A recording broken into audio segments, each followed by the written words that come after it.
O ministro Alexandre de Moraes, do Supremo Tribunal Federal, votou hoje para condenar 5 dos 7 integrantes da ex-cúpula da Polícia Militar do Distrito Federal. Eles são julgados por omissão aos atos golpistas de 8 de janeiro de 2023. Na decisão, o ministro entendeu que deveriam ser absolvidos os réus Flávio Silvestre de Alencar, Rafael Pereira Martins também. Pois é, e o julgamento, que começou hoje, segue até o dia 5 de dezembro e é realizado pela primeira turma do Supremo Tribunal Federal.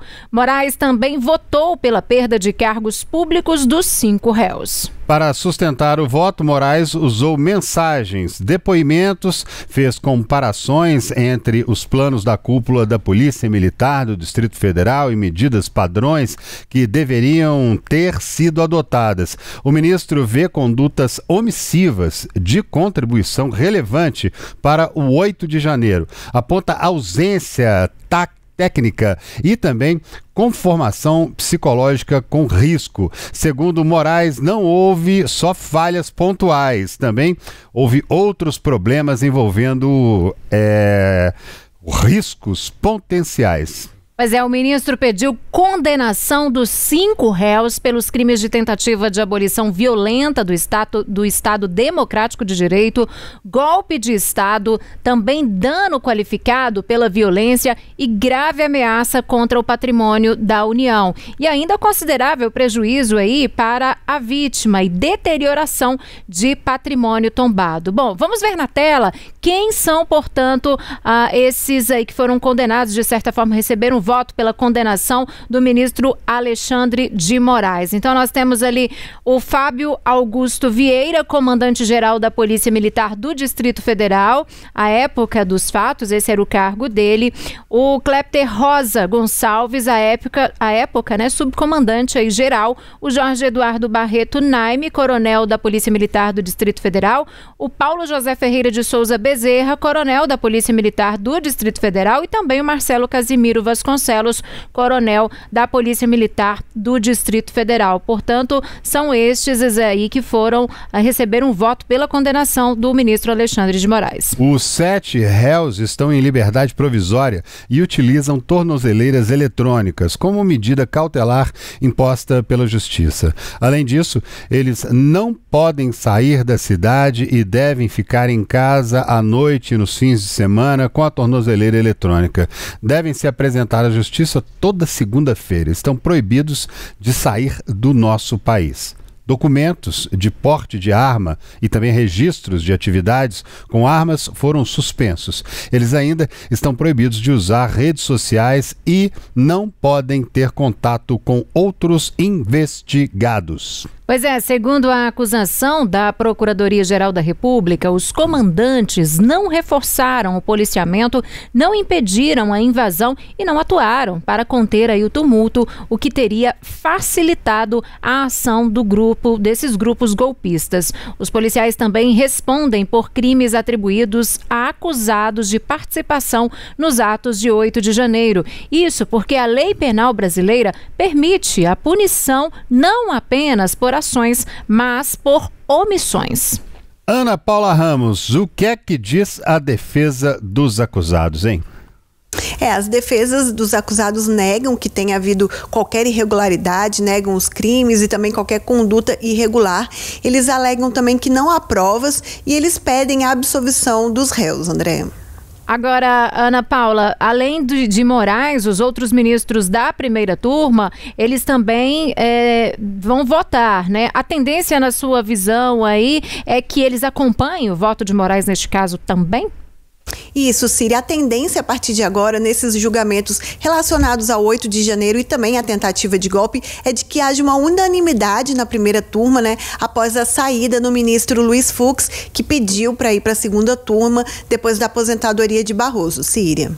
Tá certo, Ana, muito obrigada. E a Ana continua com a gente, daqui a pouquinho ela volta com mais notícias de Brasília. André? É isso aí, o Procurador-Geral da República, Paulo Gonet, se manifestou a favor da concessão de prisão domiciliar exatamente do general Augusto Heleno, condenado a 21 anos de prisão pelo Supremo Tribunal Federal por plano de golpe de Estado. Pois é, o ex-ministro do GSI, que é o Gabinete de Segurança Institucional, cumpre pena no Comando Militar do Planalto em Brasília. De acordo com Paulo Gonet, a concessão ocorre em caráter humanitário e, no parecer, ele ainda explica que, na verdade, a jurisdição da Suprema Corte admite prisão domiciliar ao condenado acometido de doença grave, que necessite de tratamento médico que não possa ser oferecido na prisão ou mesmo em uma unidade hospitalar adequada. Durante exame de corpo de delito após a prisão na terça-feira, o general Augusto Heleno disse que sofre de doença de Alzheimer desde 2018. Segundo o relatório médico, ele tem um quadro progressivo de demência acompanhado de prisão de ventre e hipertensão e está em tratamento. Pois é, questionado sobre alguma queixa atual, o ex-ministro relatou que sentia dores nas costas. Após a manifestação da PGR, a expectativa é de que Alexandre de Moraes analise o parecer de Paulo Gonet e coloque a decisão para ser referendada em plenário virtual da primeira turma do STF. O militar de 78 anos foi preso na última terça-feira por ordem do Supremo Tribunal Federal. A defesa dele entrou com um pedido de prisão domiciliar por conta do quadro dele. Na manifestação, o Procurador-Geral da República, Paulo Gonet, afirma que as circunstâncias postas indicam a necessidade de reavaliação da situação do custodiado. Pois é, Ana Paula Ramos, vamos voltar com a Ana lá em Brasília. Ana, a decisão de acatar ou não esse parecer da PGR, da Procuradoria-Geral da República, e decretar prisão domiciliar para o condenado agora cabe, portanto, ao relator do caso no Supremo, né, o ministro Alexandre de Moraes. A decisão cabe ao relator, o ministro Alexandre de Moraes, e a tendência é de que ele acate essa recomendação da PGR, né, visto que ele já concedeu em outros casos, como no caso do ex-presidente Fernando Collor, que também tem idade avançada, tem uma apneia, algumas outras comorbidades e está atualmente cumprindo pena em regime domiciliar. A defesa de Jair Bolsonaro, né, pediu hoje ao ministro Alexandre de Moraes autorização para que Michele Bolsonaro e a filha do casal, Laura, de 15 anos, visitem o ex-presidente na Superintendência da Polícia Federal em Brasília. O pedido marca, né, a primeira ida da adolescente ao local onde o pai está preso. A Laura conviveu com Bolsonaro durante todo o período de prisão domiciliar e sempre teve a imagem preservada pela família, o que é bastante natural. Pois é, a jovem raramente aparece em público ou tem imagens publicadas nas redes sociais. Em outubro, enquanto o pai ainda estava preso em casa, Laura teve autorização de Moraes para realizar a festa de 15 anos na própria residência. Desde que foi transferido para a carceragem da Polícia Federal no sábado, após violar medidas de prisão domiciliar com a tentativa de romper a tornozeleira eletrônica, Jair Bolsonaro já recebeu visitas de Michele e dos filhos Flávio, Carlos e Jair Renan. Cada visita tem duração máxima de 30 minutos. A análise do novo pedido caberá novamente a Alexandre de Moraes, responsável por determinar o trânsito em julgado da condenação e pelo monitoramento das condições de cumprimento da pena na Polícia Federal. Sobre esse assunto, a gente vai conversar agora com o advogado criminalista Eduardo Milhomens, a quem a gente dá muito boa noite, Eduardo, e muito obrigado por aceitar o nosso convite mais uma vez aqui de Tempo News. Boa noite, é sempre um prazer estar aqui com vocês. Estamos aí com essa reviravolta, não uma reviravolta, mas uma coisa que era esperado se acontecer com 2 ou 3 réus aí do 8 de janeiro. Pois é, vamos começar falando aqui do general Heleno, né? O general Heleno que ao longo do período em que houve aqueles acampamentos na frente dos quartéis, ele deu várias entrevistas, falou de forma muito clara, objetiva, e já há uma alegação de que ele está com Alzheimer desde 2018. Portanto, ele estaria ali num cargo importantíssimo na segurança do país, no entanto, com um problema seríssimo de saúde. O senhor vê a necessidade de um pedido? O ministro Alexandre de Moraes, por exemplo, pode pedir ali uma revisão, uma perícia médica para saber se esse relato dos médicos do réu condenado, se esse relato é verdadeiro? Sim.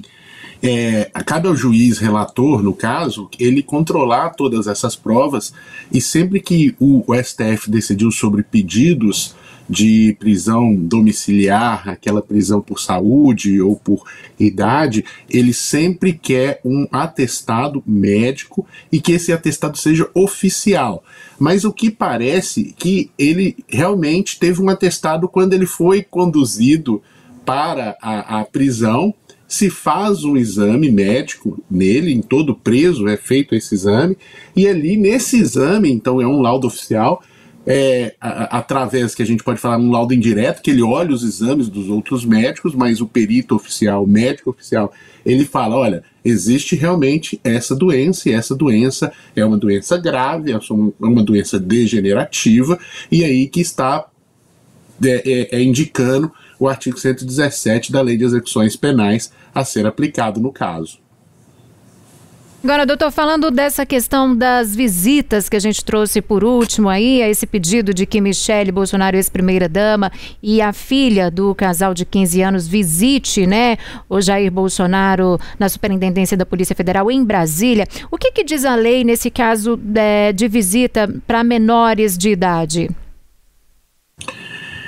A visita de menores de idade na cadeia, ela é possível, não existe uma proibição, mas sempre tem que ser verificada em cima da questão mais prisional da cadeia em si, da estrutura da cadeia, do que efetivamente a lei permitiu ou não. Porque essa convivência, a pessoa presa, ela tem uma restrição da convivência familiar, isso é lógico, mas não é uma restrição extrema. Existe um controle dessa restrição, a gente vê nos presídios, né, a data, normalmente é sábado ou domingo, ou se estende, quando tem muita gente, se estende durante toda a semana, e aí vão por etapas, porque o presídio não comporta todo mundo, e você vai escalonando essas visitas do preso, que é uma necessidade da pena, que está também previsto em tratados internacionais.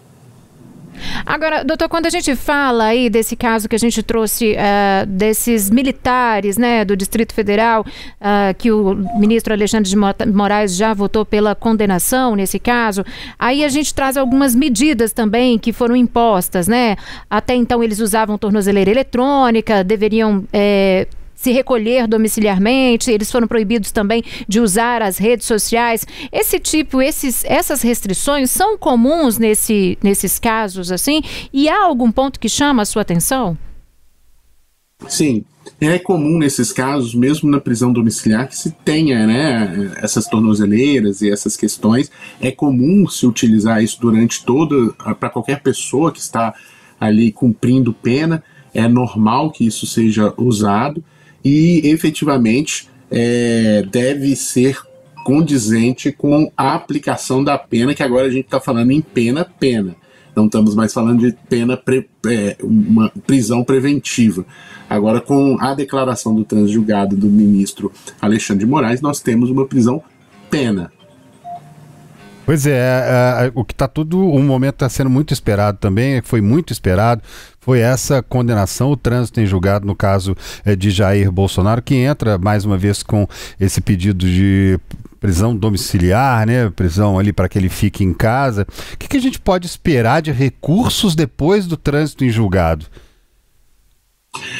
Parece, assim, até por próprias declarações do advogado do ex-presidente Jair Messias Bolsonaro, que eles vão tentar os embargos infringentes, mesmo com a jurisprudência do STF sendo contrária. Afinal de contas, não tivemos 2 votos favoráveis à tese defensiva, mas só tivemos o voto do ministro Luiz Fux. Mas eles vão tentar adentrar com esse recurso, né, para levar esse julgamento ao pleno do Supremo Tribunal Federal. Acredito também que, caso esse recurso não seja manifestamente acolhido, e a gente tem que lembrar aqui que outros réus já entraram com recurso os embargos infringentes, e o Alexandre de Moraes indeferiu-os automaticamente. Eles devem apresentar um recurso interno sobre esse indeferimento monocrático do Alexandre de Moraes, e depois a gente vai ver como isso vai desenrolar. Existe sim uma possibilidade, e já foi aventada essa possibilidade, o Supremo já tentou-se para isso, sobre a possibilidade de entrar com habeas corpus contra decisão monocrática de ministro do STF. Então, se o Alexandre de Moraes ficar decidindo sozinho, cabe à defesa, pode haver para a defesa, uma tentativa de entrar com habeas corpus para o pleno do Tribunal Federal. O que não cabe quando a turma do Supremo Tribunal Federal julga. Aí não vai caber habeas corpus no pleno, quando a turma julga. Agora, em decisão monocrática do ministro Alexandre de Moraes ou de outro qualquer ministro, o STF, em outro julgamento, entendeu que é cabível o habeas corpus contra essa decisão monocrática. Milhomes, advogado. Desculpa. O doutor que está participando com a gente, Eduardo Milhomes, mas a Ana Paula Ramos de Brasília tem uma pergunta para você antes da gente encerrar essa entrevista. Ana, com você. Boa noite, professora Ana Paula aqui de Brasília. Eu queria só que o senhor explicasse um pouquinho melhor essa questão dos embargos infringentes, né? Porque a defesa alega que o regimento interno do Supremo Tribunal Federal, ela prevê essa possibilidade de recurso com voto contrário sem nenhuma condicionante. Mas o ministro Moraes alega que precisaria dos 2 votos, que já tem também o entendimento pacificado no Supremo. Eu queria que o senhor explicasse um pouquinho essa divergência. Também quais poderiam ser, o senhor comentou que, se caso fosse aceito, iria para o plenário. E aí sim poderia haver, então, uma revisão de pena? Sim. Caso a gente caso eles consigam entrar e ir para o plenário, existe uma revisão geral de tudo que aconteceu, mesmo absolvição e revisão de pena. Com certeza as defesas vão alegar tudo o que foi possível dentro do escopo do habeas corpus, que existe essa possibilidade, ou do recurso dos embargos infringentes. A questão dos embargos infringentes é muito interessante, porque o STF ele legisla, né, ali, ele tem uma condição de legislador para fazer o agravo, os embargos infringentes na sua própria decisão ali do órgão superior, mas o princípio, é engraçado que o princípio dos embargos infringentes é exatamente existir uma possibilidade matemática de que virar essa decisão em um colegiado mais amplo, até porque são decisões definitivas que nunca passaram por outro juízo. A gente só teve os 5 ministros decidindo. E esses ministros deram o voto final, não teve nenhum tipo de recurso efetivo para um outro órgão. Então esse duplo grau de jurisdição, ele é básico até do próprio conceito de justiça. Afinal de contas, quem tem uma sentença penal, uma condenação penal, ele não fica satisfeito e até não deveria ficar satisfeito quando ela é decidida por um órgão só, por uma pessoa só, sem que houvesse uma revisão sobre aqueles pontos. E aí a gente entra exatamente nisso. Se existe um voto do ministro Luiz Fux, entrando o pleno do Supremo, nós vamos poder ter uma votação de 6. Então a gente pode ter os outros 5 ministros votando pela absolvição, pela diminuição de pena, o que daria matematicamente uma reviravolta no voto. Então existe a possibilidade, não é que não existe a possibilidade, existe. Diferentemente, por exemplo, se era 5-0, aí não, aí fica mais difícil você ter a possibilidade. Mas existindo um, aí eu acredito que possa existir essa possibilidade sim do ministro voltar e essa decisão vir de outra forma. Tá certo. Agora sim, Eduardo Milhomes, que é advogado criminalista, muito obrigada, viu, pela sua participação mais uma vez conosco aqui no Tempo News. Um excelente fim de semana e até uma próxima. Eu que agradeço, sempre é disponível. Muito obrigado.